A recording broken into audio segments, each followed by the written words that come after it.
Hey everyone, welcome back to another quick and very interesting tutorial. Where in this quick tutorial, I'm going to show you a website that you can use to prank someone. Yes, the website provides you with a loading page, an update page that will stuck the system. Yes, so in order to do it, just simply open any of the browser you have, and you have to search for fakeupdate.net.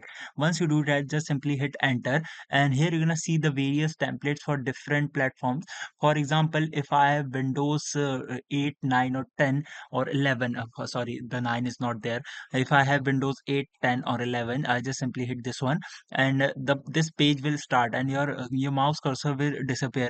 Now in order to prank someone, just simply switch to full screen mode. Now no one can do anything to this page, and this process will never gonna complete. Alright, so that's it for this video. I hope this video will be helpful for you. Make sure to hit the like button and subscribe button for more such helpful and interesting tutorials.